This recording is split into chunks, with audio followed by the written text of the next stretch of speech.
اب میں آپ کو ذرا اس جو انسانوں میں سے انسان دشمنی کا جن کا سب سے بڑا رول ہے، میں ان کی 2000 سالہ تاریخ کا آپ کے سامنے نقشہ رکھنا چاہتا ہوں۔ ان 1400 سال کا تو میں نے صرف 4 آپ کو پوائنٹس بتائے۔ موسیٰ سے عیسیٰ تک 1400 برس علیہم الصلوۃ والسلام، 2 مرتبہ عروج، 2 مرتبہ زوال، اشیریوں کے ہاتھوں پٹوائی، بابلیوں کے ہاتھوں پٹانا، گریکس کے ہاتھوں مرمت، رومنز کے ہاتھوں مرمت۔ یہ جو 2000 سال ہیں، کیونکہ اب تو ظاہر بات ہے 21ویں صدی شروع ہو گئی، 20 صدیاں حضرت مسیح کو پوری ہو گئیں۔ پہلی بات نوٹ کیجئے، حضرت مسیح کی پیدائش ہے سن 1 قبل مسیح۔ یہ نقطہ آپ نے کبھی سنا ہے یا نہیں؟ جب ملینیم کا سلسلہ شروع ہوا تھا پچھلے سال، تو میں نے بیان کر دیا تھا کہ ایک عجیب حساب کے اندر انہوں نے غلطی کی ہوئی ہے۔ حضرت مسیح کی پیدائش ہوئی 25 دسمبر کو، سن انہوں نے شروع کر دیا، جو اس کے بعد جنوری آئی تو پہلا سال شروع ہو گیا۔ اگر جنوری سے پہلا سال شروع ہوا تو یہ 6 دن جو ہے تو اس کے پچھلے سال میں تھے، لہذا کہا جائے گا کہ Jesus Christ was born 1 year before Christ, BC۔ تو 1 قبل مسیح میں حضرت مسیح کی پیدائش ہوئی۔ یہ آخری اسرائیلی نبی اور رسول۔ یہودی علماء کی مخالفت، دشمنی، سولی پر چڑھوا دینا میں بیان کر چکا ہوں۔ سن 33 عیسوی میں، جبکہ حضرت مسیح کی عمر 33 برس تھی، اللہ تعالیٰ نے انہیں زندہ آسمان پر اٹھا لیا، لیکن یہودیوں نے اپنے خیال کے مطابق انہیں سولی پر چڑھوا دیا، ان کی موت واقع ہو گئی۔ اگرچہ اس کے بعد یہ اختلاف ہے ان میں، یہودی کہتے ہیں وہ سولی پر چڑھ گیا، ختم ہوا، مر گیا۔ عیسائی کہتے ہیں نہیں، انتقال ہوا ہے مسیح کا صلیب پر، لیکن پھر وہ دوبارہ زندہ ہو گئے ہیں۔ ان کی لاش ایک غار میں رکھ دی گئی تھی، وہاں ریزریکشن ہو گیا، ان کا باعث بعد الموت وہی ہو گیا، اور پھر انہیں اللہ نے زندہ آسمان پر اٹھا لیا۔ تو ہمارے اور عیسائیوں کے درمیان نوٹ کر لیجئے، یہ چیز مشترک ہے کہ حضرت مسیح آسمان پر زندہ اٹھائے گئے۔ فرق کیا ہے؟ وہ سمجھتے ہیں کہ سولی دیے گئے، سولی پر مرے، پھر زندہ ہوئے، پھر گئے۔ ہم سمجھتے ہیں کہ نہیں، وما صلبوہ وما قتلوہ، انہوں نے نہ صلیب دے سکے انہیں اور نہ انہیں قتل کر سکے، بل رفع اللہ الیہ، اللہ نے اٹھا لیا۔ پھر ہمارا اور یہ اس کا عیسائیوں کا ایک اور اتفاق ہے، سیکنڈ کمنگ آف جیسس، حضرت مسیح دوبارہ آئیں گے۔ یہ عیسائیوں کا بھی عقیدہ ہے اور ہمارا بھی۔ بہرحال تو جیسا کہ میں نے عرض کیا کہ اس وقت یہ عذاب استیصال، عذاب اکبر کے مستحق ہو چکے تھے، لیکن اللہ نے ان کی مدت دراز کی ہے، لیکن ان پر دنیاوی عذاب کا ایک کوڑا جو ہے اللہ تعالیٰ کی طرف سے اسی وقت برسا۔ دنیاوی عذاب دنیا میں رہتے ہوئے ختم نہیں کیا۔ 37 برس بعد، حضرت مسیح کے رفع سماوی کے 37 برس بعد، سن 70 میں یہودیوں نے بغاوت کی رومیوں کے خلاف۔ رومی ٹائٹس جنرل تھا ایک، اس نے پھر جو حملہ کیا ہے، 1,33,000 یہودی ایک دن میں قتل کیا یروشلم میں، اور ہیکل سلیمانی گرا دیا۔ وہ ہیکل پہلے بھی گرا تھا، پہلے 1400 سال کے دوران میں بھی نبوکدنضر نے گرایا تھا، لیکن پھر اس کے 150 سال بعد انہوں نے دوبارہ بنا لیا تھا، اس لیے وہ اسے سیکنڈ ٹیمپل کہتے ہیں۔ پہلا ٹیمپل جو حضرت سلیمان نے بنایا تھا، نبوکدنضر نے گرا دیا 587 قبل مسیح میں، پھر دوبارہ انہوں نے 150 سال کے بعد بنا لیا۔ وہ اس تاریخ کا حصہ ہے، میں نے جس کے بارے میں آپ کو تفصیل نہیں بتائی۔ اس میں یہ ہوا سن 70 میں وہ گرا دیا گیا، وہ آج تک گرا پڑا ہوا ہے۔ نمبر 2، یہ کہہ دیا گیا کہ یہودیوں اس ارض فلسطین سے نکل جاؤ، تم یہاں نہیں رہ سکتے اب۔ لہذا جس کا جہاں سینگ سمایا چلا گیا، یورپ میں چلے گئے، ایشیا میں آ گئے، عرب میں آ گئے۔ یہ 3 قبیلے جو رات بھی میں نے عرض کیا تھا، بنو قینقاع، بنو نذیر اور بنو قریظہ، یہ وہاں سے آ کے مدینے میں آباد ہو گئے۔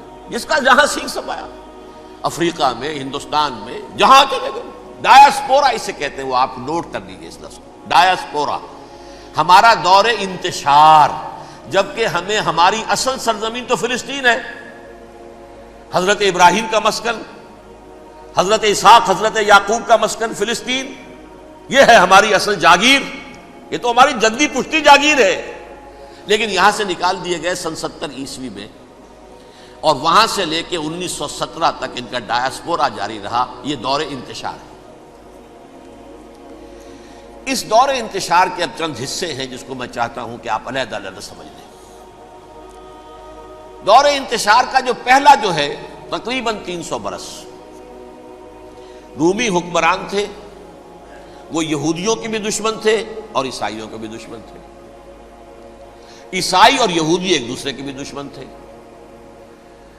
لیکن رومی سمجھتے تھے کہ یہ ایک ہی تھیلی کے چٹے بٹے ہیں۔ رومیوں کے نزدیک عیسائی بھی یہودیوں ہی کا ایک فرقہ تھے، کوئی علیحدہ مذہب تو تھا ہی نہیں، لہذا رومی جو ہیں رومنز وہ ان دونوں کو ستاتے تھے، مارتے تھے، اور یہ آپس میں لڑتے تھے، یہودی عیسائیوں کو مارتے تھے، عیسائی یہودیوں کو مارتے تھے۔ یہ ہے 300 برس تک کی تاریخ۔ سن 300 عیسوی میں کیا ہوا؟ ایک معجزہ ہو گیا۔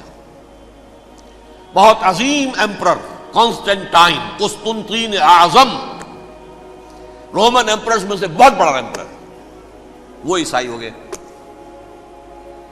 اب تو معاملہ بالکل تلپٹ ہو گیا، پوری سلطنت عیسائی ہو گئی۔ اب عیسائیوں کے عیش ہو گئے اور یہودیوں پہ مار پڑنی شروع ہوئی۔ اب عیسائیوں کا آپ خود سوچئے کہ جنہیں وہ خدا بنا بیٹھے ہیں، خدا کا بیٹا قرار دے رہے ہیں، ان کے قاتل کون؟ یہودی بدماش۔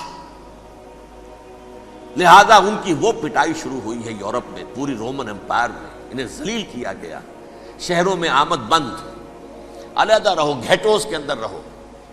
یہودی کا نام جو ہے وہ گالی بن گیا، جیسے آج بھی یہودی گالی کہتے ہیں، جیسے خنزیر کا لفظ، آخر وہ بھی اللہ کی مخلوق ہے، لیکن آپ کو معلوم ہے کوئی شخص زبان پہ نام نہیں لانا چاہتا خنزیر کا، سور کا، ہے تو مخلوق، وہ بھی ایک حیوان ہے۔ ایسے ہی یہ ہے یہودی، یہودی گالی، جیوٹ گالی۔ لہذا ایک طرف تو ان دونوں کے درمیان دشمنی، جس کو قرآن کہتا ہے وَأَغْرَيْنَا بَيْنَهُمُ الْعَدَاوَةَ وَالْبَغْضَاءَ، ہم نے ان کے مابین دشمنی جو ہے پیدا کر دی ہے۔ اور جب یہ پوری سلطنت عیسائی ہو گئی تو قافیہ تنگ ہو گیا یہودیوں کا۔ اب آئیے 571 عیسوی، یعنی جب کہ ڈایاسپورا کو کتنا عرصہ ہو چکا تھا؟ 500 برس۔ سن 70 سے شروع ہوا نا ڈایاسپورا، جب ٹائٹس نے گرایا ہے ہیکل کو اور نکال باہر کیا انہیں فلسطین سے، بھاگ جاؤ یہاں ایک یہودی بھی نہیں رہے گا، فلسطین سے نکال دیے گئے۔ اس کے پورے 500 برس بعد سن 571 عیسوی میں حضور کی پیدائش ہوئی، ولادت باسعادت محمد الرسول اللہ صلی اللہ علیہ وسلم۔ 610 میں آپ پر وحی کا آغاز ہوا، لیکن حضور کے ساتھ ان کا معاملہ کیا رہا؟ اول تو جبکہ حضور ابھی مکے ہی میں تھے، یہودیوں نے ریشہ دوانیاں شروع کر دی حضور کے خلاف۔ قریش مکہ کو سکھاتے تھے، پڑھاتے تھے، ان سے یہ پوچھو، ان سے یہ پوچھو، انہیں اس طرح تنگ کرو، ان سے یہ امتحان لو، یہ آپ کے علم میں ہے۔ سورہ بنی اسرائیل میں، سورہ کہف میں وہ سوالات، جو امتحانی سوالات آئے تھے، ذوالقرنین کون تھا، اصحاب کہف کون تھے، تم رسول بنے پھرتے ہو تو بتاؤ، اور یہ روح کی حقیقت کیا بتاؤ۔ یہ ساری ریشہ دوانیاں کر رہے تھے بیٹھے ہوئے، ابھی وہیں پر، حضور ابھی پہنچے بھی نہیں۔ ہجرت فرما کر حضور تشریف لے آئے تو حضور نے، جسے ماسٹر سٹروک کہا جائے گا، یعنی اسٹیٹس مین شپ کا ماسٹر سٹروک، آپ نے مدینے میں آتے یہودیوں کے ساتھ پیکٹ کر دیا، جوائنٹ ڈیفنس پیکٹ آف مدینہ، کہ اگر مکے والے ہم پر حملہ کریں گے تو ہم مل جل کر ایک قوم کی حیثیت سے مقابلہ کریں گے۔ یہ میثاق مدینہ کہلاتا ہے، جس کے بہت غلط معنی پہنائے جا رہے ہیں آج کل۔ بہرحال میں موضوع میرا چونکہ یہ نہیں، میں ادھر نہیں جاؤں گا، لیکن ہوا کیا؟ ہر مرتبہ یہ خیانت کے مرتکب ہوئے، ان نے جو عہد کیے تھے ان سے پھرے، اندر ہی اندر سازش، ریشہ دوانی، حضور کی بدترین دشمنی۔ سورہ نساء کی آیت نمبر 12 میں 14 میں 13 میں فرمایا ہے لا تزال تطلع علی خائنۃ منہم، اے نبی ہمیشہ آپ کے علم میں ان کی طرف سے خیانتیں، بددیانتیاں آتی رہیں گی. اور بار بار وہ مسلسل جنگ کی آگ بھڑکاتے تھے. قریش کو دعوت دیتے، آؤ آؤ آؤ ہم اندر سے بغاوت کر دیں گے، تم آؤ تو صحیح، ختم کریں محمد کو اور اہل ایمان کو صلی اللہ علیہ وسلم ورضی اللہ تعالی عنہم اجمعین. لیکن پھر جب وہ آتے تھے تو یہ دبک جاتے تھے، ان میں ہمت نہیں تھی، میدان کے مرد نہیں رہے تھے. یہ سورہ حشر میں ان کا نقشہ کھینچا گیا ہے. کھلے میدان میں مقابلے کی اس کے اندر صلاحیت ہی نہیں ہے. یہ تو فصیلوں کے پیچھے سے، جیسے عورتیں کہیں دیہات میں لڑائی ہوتی ہے تو مرد جو ہے گلیوں میں لڑتے ہیں، عورتیں اوپر سے پتھر پھینکتی ہیں، بس وہ کام یہ کر سکتے تھے. من ورائے جدر، فصیلوں کے پیچھے سے، جنگ میں میدان میں نہیں آ سکتے. بہرحال قرآن مجید میں ہے یہ سورہ مائدہ کی آیت نمبر 64، کلما اوقدوا نارا للحرب اطفاها اللہ. اکثر و بیشتر مواقع پر تو یہ جب آگ بھڑکاتے تھے جنگ کی، اللہ اسے بجھا دیتا تھا. لیکن بہرحال اس کے باوجود جنگیں ہوئی، غزوہ بدر، غزوہ احد ہوئی کہ نہیں؟ یہ ساری اس اصل شرارت ہوئی. اور اس کے نتیجے میں حضور نے پھر ایک ایک کر کے 3 قبیلوں کو سزا دی. غزوہ بدر کے فوراً بعد بنو قینقاع نکالے گئے مدینے سے، غزوہ احد کے فوراً بعد بنو نذیر نکالے گئے، اور غزوہ احزاب کے بعد بنو قریظہ نکال دیے گئے. یہ تو میں نے آپ کے سامنے رکھ دیا صرف حضور کے زمانے میں ان کا کیا رویہ رہا. دشمنی، رات بھی ہم نے وہ آیت پڑھی تھی، لَتَجِدَنَّ أَشَدَّ النَّاسِ عَدَاوَةً لِلَّذِينَ آمَنُوا الْيَهُودُ وَالَّذِينَ أَشْرَكُوا. اہل ایمان کی دشمنی میں شدید ترین تم پاؤ گے یہودیوں کو اور مشرکین. مشرکین بھی بعد میں ہے، پہلے یہودی. حضور کے بعد کیا ہوا اب یہ نوٹ کیجئے، یہ ان کی تاریخ کا دوسرا دور ہے. حضرت عمر رضی اللہ تعالیٰ عنہ کا عہد خلافت ہے. بیت المقدس کا محاصرہ کیا گیا، فصیل بڑی اونچی، شہر اندر سے سیلف سفیشینٹ، حملے کا راستہ کوئی نہیں، محاصرہ طول کھینچ رہا ہے، لیکن ان کے پاس رسد بھی موجود ہے، پانی بھی موجود ہے، وہ دروازے بند کر کے بیٹھے ہوئے ہیں. بالآخر اللہ تعالیٰ کی مشیت کا ظہور کیسے ہوا؟ ان کے کچھ علماء آئے فصیل پر، کہا دیکھو مسلمانوں، تم قیامت تک بھی یہاں پڑے رہو گے محاصرہ کر کے ہمارا، یہ شہر فتح نہیں ہوگا. ہاں ایک درویش بادشاہ کے ہاتھوں یہ شہر فتح ہونا ہے، لیکن تمہارے اندر ہمیں وہ نظر نہیں آ رہا. ابو عبیدہ بن الجراح رضی اللہ تعالی عنہ، امین هذه الامہ، ان کا فوراً ذہن گیا وہ درویش بادشاہ مدینے میں بیٹھا ہوا ہے، عمر رضی اللہ تعالی. اب ایک اور عمر بھی ہے جو قندھار میں بیٹھا ہے. نقشہ وہی ہے، سادگی کی حد تک نقشہ وہی ہے، بالکل وہی، اپنی آنکھوں سے دیکھا ہے وہی سادگی. عمر اول، عمر ثانی تھے عمر بن عبد العزیز. اب ایک اللہ کے فضل سے اللہ تعالیٰ ایدہ اللہ بنصرتہ، اللہ تعالیٰ ان کی نصرت فرمائے، دشمنوں کو ان کے مقابلے میں نیست و نابود کرے. انہوں نے ریکویسٹ بھیج دی کہ حضور تشریف لائیے، یہ شہر فتح ہو جائے گا. وہ ہے سفر تاریخی، اتنا طویل سفر، تقریباً 700 میل، ایک اونٹ، ایک خادم، ایک منزل میں امیر المومنین اوپر بیٹھے، خادم آگے چل رہا ہے، اگلی منزل پہ خادم اوپر بیٹھا ہے، امیر المومنین آگے جا رہا ہے. اور جب پہنچے ہیں تو وہ باری تھی خادم کی. انہوں نے ہاتھ جوڑ دیا، حضور خدا کے لیے تم کیا کہیں گے لوگ، وہ میرا برا حال کر دیں گے، تمہیں شرم نہیں آئی؟ امیر المومنین پیدل آگے چل رہے ہیں نکیل پکڑ کر، اور تم بیٹھے ہو اوپر براجمان ہو.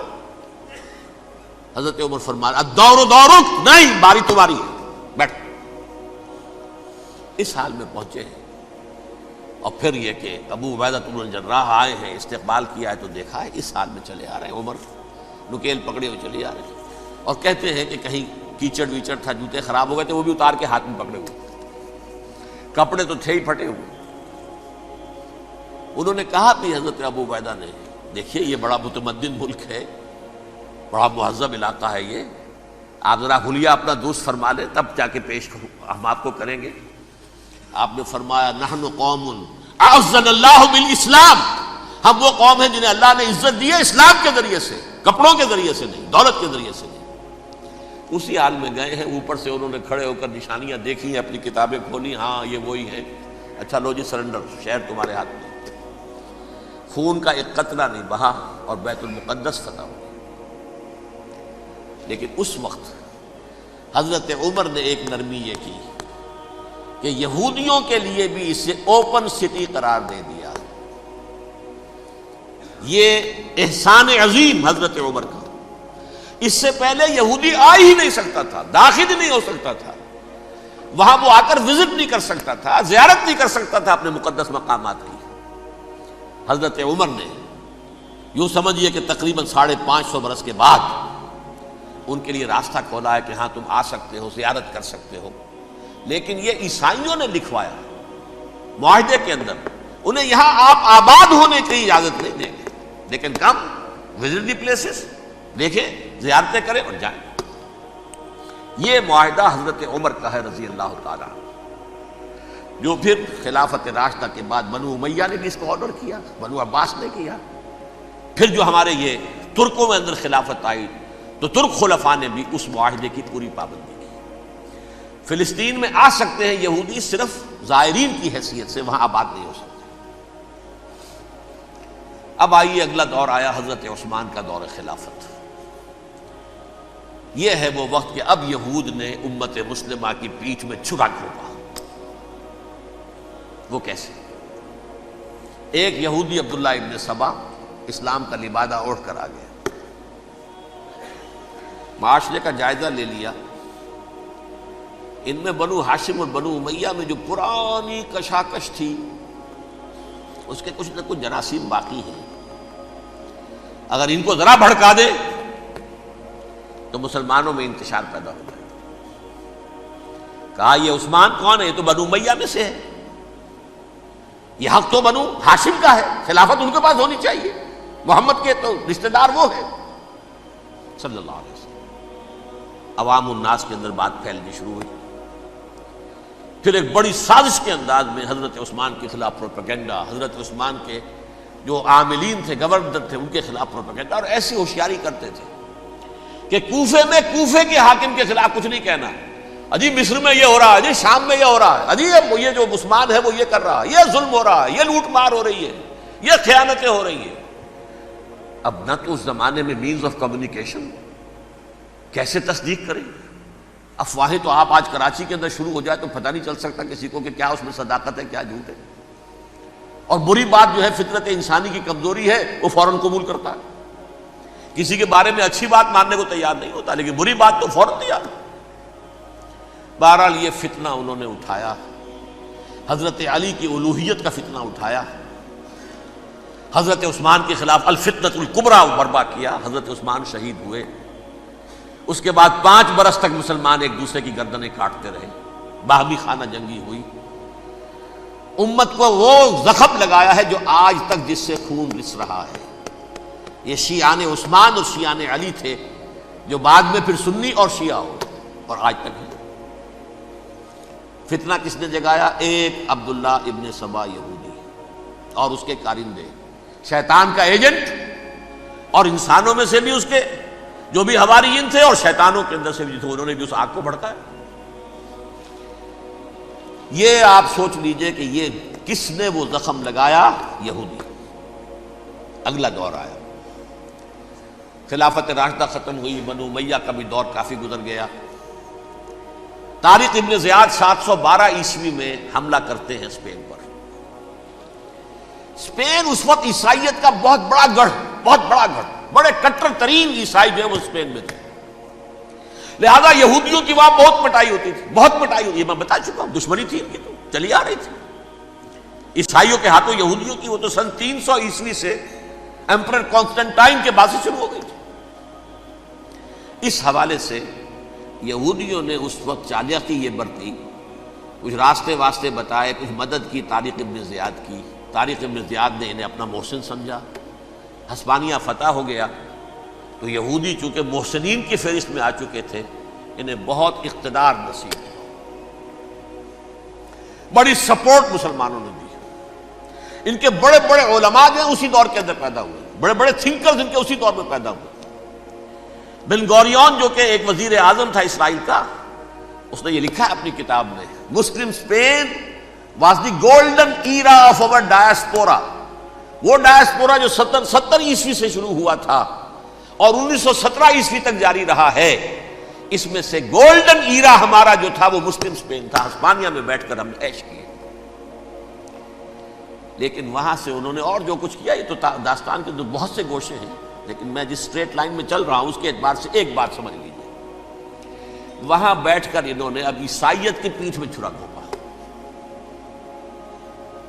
پروٹیسٹنٹ مذہب پیدا کیا، تقسیم کر دیا.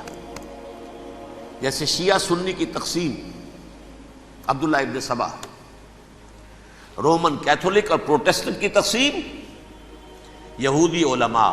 ہوتا کیا تھا؟ ہسپانیہ کی یونیورسٹیاں ہیں، کارڈووا میں ہے، ٹولیڈو میں ہے، گریناڈا میں ہے، غرناطہ، قرطبہ، تولیتلا، اور وہاں آتے تھے لوگ. فرانس سے چلے آ رہے ہیں نوجوان پڑھنے کے لیے، جرمنی سے چلے آ رہے ہیں، اٹلی سے چلے آ رہے ہیں. 3 ہی ملک قریب ترین پڑھتے ہیں سینٹرل جو یورپ کے ہیں. یہاں پر جو ہے وہ اسلام جو نور پھیلا رہا تھا اس سے بھی مستفیض ہوئے. جہالت کے جو ہے پردے ان کے وہ چھٹے.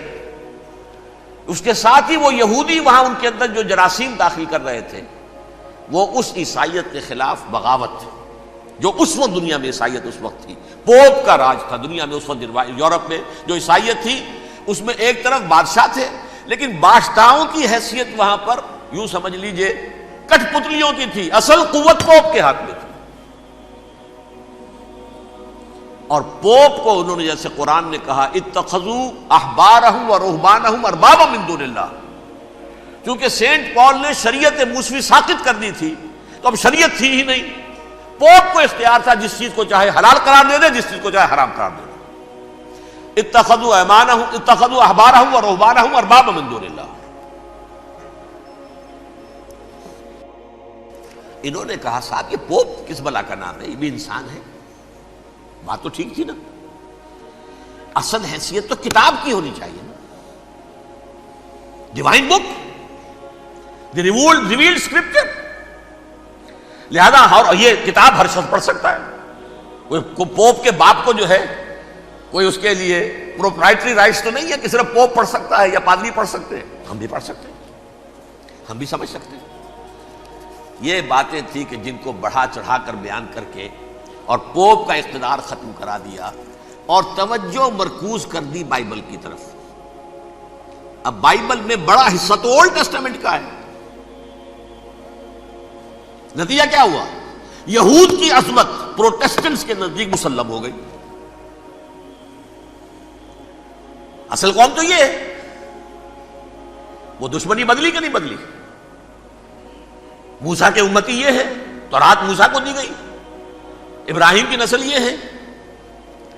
لہذا وہ جو دشمنی تھی، جو عداوت تھی کہ ہمارے خدا کو سولی چڑھانے والے ہیں یہ بدماش، اس کا ازالہ ہوا اس پروٹیسٹنٹ مذہب کے نتیجے میں.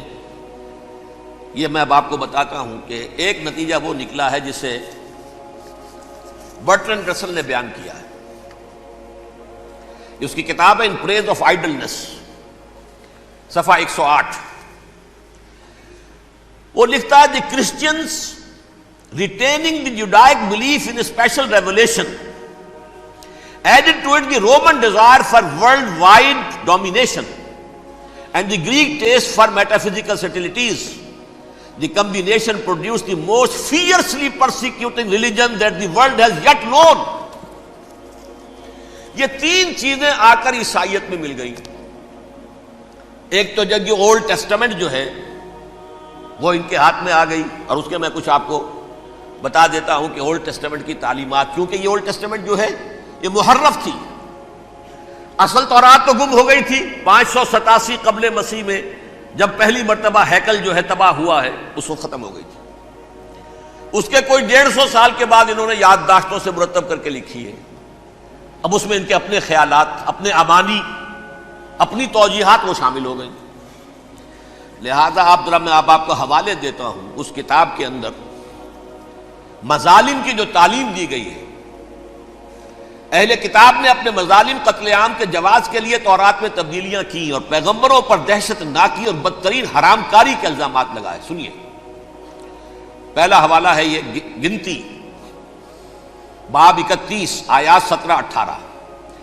اس لیے ان بچوں میں جتنے لڑکے ہیں سب کو مار ڈالو، اور جتنی عورتیں مرد کا منہ دیکھ چکی ہیں ان کو بھی قتل کر ڈالو، لیکن ان لڑکیوں کو جو مرد سے واقف نہیں اور اچھوتی ہیں اپنے لیے زندہ رکھو. یہ کسی اللہ کی کتاب کا یہ جملہ ہو سکتا ہے؟ کسی ریویل بک کا؟ اور سنیے، یہ ہے استثناء ڈیٹرانومی باب 20 آیت 16-18. پر ان قوموں کے شہروں میں جن کو خداوند تیرا خدا میراث کے طور پر تجھ کو دیتا ہے، کسی ذی نفس کو جیتا نہ بچا رکھنا، جیسا خداوند تیرے خدا نے تجھ کو حکم دیا بالکل نیست کر دینا. مرد، عورتیں، بچے، بوڑھے سب ختم. یہ کتاب مقدس ہے. اور سنیے، سموئیل باب 27 آیت نمبر 9. اور داؤد نے اس سرزمین کو تباہ کر ڈالا اور عورت مرد کسی کو جیتا نہ چھوڑا. نمبر 4، ان سب آباد شہروں کو ماں، عورتوں اور بچوں کے بالکل نابود کر ڈالا. کتاب استثناء باب 3 آیت 6. یہ ہے جو کہہ رہا ہے برٹرنڈ رسل، کرسچینٹی میں آ کر بھی یہ تین چیزیں شامل ہو گئی. ایک تو یہ باربیرین یہ تعلیم جو ہے، اور یہ مذہب کے نام پہ تعلیم، یہ کتاب مقدس کی تعلیم. نمبر 2، رومنز کے اندر جو ایک تمنا تھی ورلڈ ڈومینیشن کی، وہ عیسائیت کے اندر آ گئی. اس لیے کہ پوری رومن امپائر جو ہے عیسائی ہو گئی، تو اسے وراثت کے اندر ورلڈ ڈومینیشن کی جو ایک تمنا تھی وہ مل گئی. اور پھر یہ کہ انہوں نے جو توہمات تھے یونانیوں کے، ان کو بھی اپنے ہاں مختلف شکلوں کے اندر جمع کر لیا. ان تین چیزوں کا the combination produced the most fiercely persecuting religion that the world has yet known. اس کے نتیجے میں دنیا میں تاریخ انسانیت کے اندر جو بدترین خونخوار ترین مذہب ہو سکتا ہے، وہ شکل عیسائیت نے اختیار کی. اور اس کا مظہر عتم کیا تھا؟ نوٹ کیجیے، صلیبی جنگیں. ایک بات ٹائم ٹیبل کے اعتبار سے نوٹ کر لیجئے گا. فرسٹ ملینیم ختم ہوا، سیکنڈ شروع ہوا. ان کے 1000 سال ختم ہوئے تو 11ویں صدی میں سیکنڈ ملینیم شروع ہوا، تو پہلی صلیبی جنگیں ہوئی. لاکھوں مسلمان قتل کیے. صرف یروشلم کے اندر اتنا خون بہایا ہے کہ خود ان کے ہسٹورینز لکھتے ہیں کہ جب ان صلیبیوں نے جب گھوڑوں کے ساتھ وہ چل رہے تھے گلیوں میں، تو ان کے گھوڑوں کے گھٹنوں تک خون کی ندی بہ رہی تھی. جہاں سے گزرے ختم کرتے چلے گئے، آبادیاں کی آبادیاں ختم کر دی. اگرچہ اس کروسیڈ میں گیہوں کے ساتھ گھن بھی پسا، یہودی بھی بہت مارے گئے. یہ فرانس سے، جرمنی سے جب یہ کروسیڈرز آ رہے تھے، 3000 میل کا سفر طے کر کے آئے تھے. سوچئے تو صحیح. اربن ثانی پوپ جو تھا، آگ لگا دی تھی اس نے پورے یورپ کے اندر. شرم سے ڈوب مرو، تمہارے مقدس علاقے مسلمانوں کے ہاتھ میں. انفیڈلز، یہ کافر، یہ مرتد، یہ ملحد. مسیح جہاں پیدا ہوا، مسیح کو جہاں سولی دی گئی، وہ کہاں ہے؟ ان کے ہاتھ میں. وہ آگ لگائی ہے، 3000 میل کا فاصلہ طے کر کے یہ قومیں آئی ہیں وہاں. اور جو تباہی مچائی ہے تاریخ انسانی میں، ایسی بربریت کی کوئی مثال. اور یہ ان کے اپنے ہسٹورینز لکھتے ہیں. شرم کے مارے ایسے محسوس ہوتا ہے جیسے ان کی گردنیں جھکی جا رہی ہیں.